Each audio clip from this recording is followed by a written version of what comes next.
कभी सोचा है कि किसी देश का इतिहास सिर्फ राजाओं और लड़ाइयों से ही नहीं बनता, बल्कि उसकी जमीन, उसके पहाड़ और उसकी नदियां भी उसकी कहानी लिखती हैं। आज हम भारत की कहानी को इसी नजरिए से समझेंगे, उसके भूगोल के चश्मे से। हाय, इस कड़ी में आपका स्वागत है। इस बार हम ये जानेंगे कि कैसे भारत की जमीन ने ही इसके अनोखे और दिलचस्प इतिहास को आकार दिया है। तो हमारा सफर कुछ ऐसा रहेगा। सबसे पहले हम देखेंगे कि उपमहाद्वीप बना कैसे। फिर हम पहाड़ों की बात करेंगे जो दीवार भी थे और दरवाजे भी। उसके बाद नदियों के किनारे चलेंगे जहां सभ्यताएं पली बढ़ीं। हम मॉनसून की जबरदस्त ताकत को समझेंगे। फिर धरती के नीचे छिपे खजानों की पड़ताल करेंगे और आखिर में देखेंगे कि भूगोल का ये असर आज भी कैसे कायम है। तो चलिए शुरू करते हैं बिल्कुल शुरुआत से, एक उपमहाद्वीप का जन्म। ये कहानी है एक जबरदस्त महाद्वीपीय टक्कर की, जिसने एक महान सभ्यता के लिए एक तरह से जमीन तैयार की। अच्छा, करोड़ों साल पहले की बात है। आज जिसे हम भारतीय प्रायद्वीप कहते हैं, वो एक बहुत बड़े भूभाग का हिस्सा था जिसका नाम था गोंडवाना लैंड। फिर एक दिन ये टुकड़ा वहां से अलग हो गया और लाखों सालों तक उत्तर की तरफ बहता रहा। और फिर इसकी टक्कर हुई विशाल यूरेशियन महाद्वीप से। और ये कोई मामूली टक्कर नहीं थी, ये इतनी जोरदार थी कि इसके असर से दुनिया की सबसे ऊंची पर्वत श्रृंखला हिमालय का जन्म हुआ। ये सब हुआ था लगभग 4 करोड़ साल पहले। सोचिए कितना लंबा समय है। इसी घटना ने भारत को एक अलग भौगोलिक पहचान दी और यहीं से असल में इसके इतिहास की कहानी शुरू होती है। अब आते हैं इन पहाड़ों पर। हमारा दूसरा अध्याय, पहाड़ जो दीवार भी थे और दरवाजे भी। सुनने में थोड़ा अजीब लगता है ना, पर चलिए समझते हैं कि कैसे हिमालय ने भारत की रक्षा भी की और इसे बाकी दुनिया से जोड़ा भी। देखिए, एक तरफ तो हिमालय ने एक बहुत बड़ी दीवार की तरह काम किया। इसने मध्य एशिया से आने वाली बर्फीली ठंडी हवाओं को रोक दिया, जिससे भारत का मौसम रहने लायक बना। इसने उत्तर से होने वाले हमलों से भी हमें काफ़ी हद तक बचाया। लेकिन दूसरी तरफ इसी दीवार में कुछ रास्ते भी थे, जिन्हें हम दर्रे कहते हैं।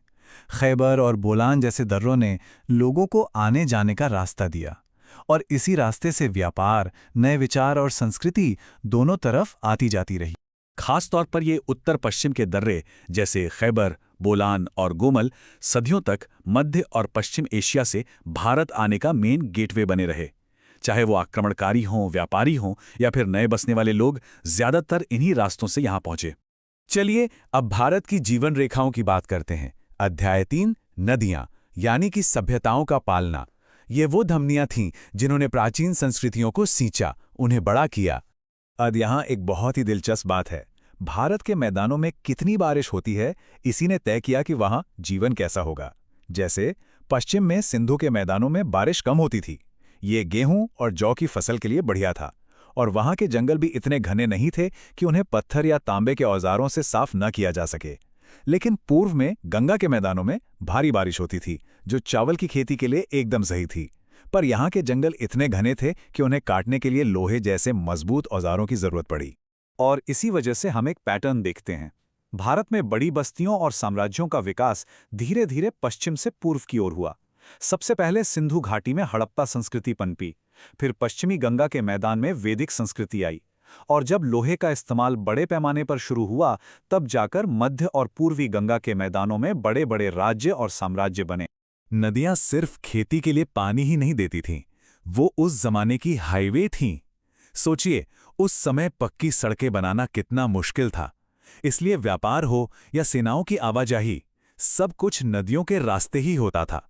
यहां तक कि सम्राट अशोक ने अपने संदेश वाले जो विशाल पत्थर के खंबे बनवाए थे, उन्हें भी नावों के जरिए ही देश के कोने कोने में पहुंचाया गया था।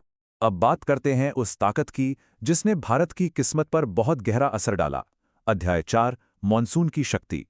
ये वो मौसमी हवा थी जिसने खेती से लेकर व्यापार तक हर चीज को चलाया।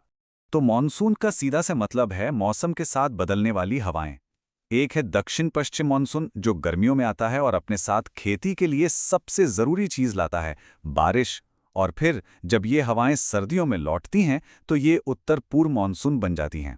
ये हवाएं समुद्री व्यापारियों को पश्चिम की ओर वापस जाने में मदद करती थीं। करीब पहली सदी के आसपास जब नाविकों ने मानसूनी हवाओं के इस आने जाने के राज को पूरी तरह समझ लिया, तो ये एक बहुत बड़ी खोज साबित हुई। इसने भारत, रोम और दक्षिण पूर्व एशिया के बीच समुद्री व्यापार के लिए एक नया सुपर हाईवे खोल दिया, जिससे व्यापार में जबरदस्त उछाल आया। अच्छा, अब जमीन के ऊपर से हटकर जरा जमीन के नीचे देखते हैं। अध्याय 5, धरती के गर्भ में छुपा खजाना। यहाँ हम ये जानेंगे कि कैसे खनिज संसाधनों ने बड़े-बड़े साम्राज्यों को बनाने में मदद की। अब यहाँ एक सवाल आता है, दुनिया की कई पुरानी सभ्यताओं में एक बड़ा कांस्य युग यानी ब्रॉन्ज एज था, लेकिन भारत में ऐसा क्यों नहीं हुआ? इसका जवाब भी भूगोल में ही छिपा है। देखिए, कांसा बनाने के लिए दो चीजें चाहिए, तांबा और टिन। भारत के छोटा नागपुर और राजस्थान जैसे इलाकों में तांबा तो काफी था, लेकिन टिन बहुत ही कम मिलता था, और टिन की इसी कमी की वजह से यहाँ बड़े पैमाने पर कांसे के औजार और हथियार बनाना बहुत मुश्किल था।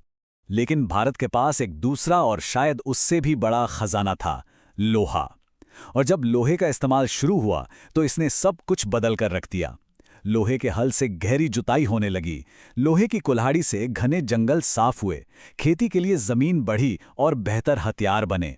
और इसी लोहे की ताकत ने मगध जैसे क्षेत्र को भारत का पहला बड़ा साम्राज्य बनने में मदद की। लोहे के अलावा दूसरी धातुओं का भी अपना महत्व था। जैसे आंध्र में सीसा बहुत मिलता था, इसलिए सातवाहन राजाओं ने सीसे के बहुत सारे सिक्के चलाए। शुरुआती सिक्के चांदी के बने जो मुंगेर जैसे इलाकों से आती थीं, और कर्नाटक की कोलार खानों से मिलने वाले सोने का इस्तेमाल भी मुद्रा के लिए किया जाता था। हालांकि इसकी पूर्ति अक्सर व्यापार से भी होती थी। और अब हम पहुंचते हैं अपने आखिरी हिस्से पर, अध्याय 6, भूगोल की स्थायी विरासत, मतलब जमीन का हमारी कहानी पर असर आज भी कैसे जारी है। तो आइए अब तक की कहानी को जल्दी से दोहराते हैं।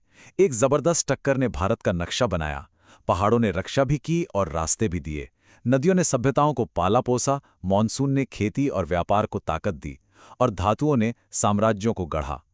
हर भौगोलिक पहलू ने इतिहास को एक नई दिशा दी है।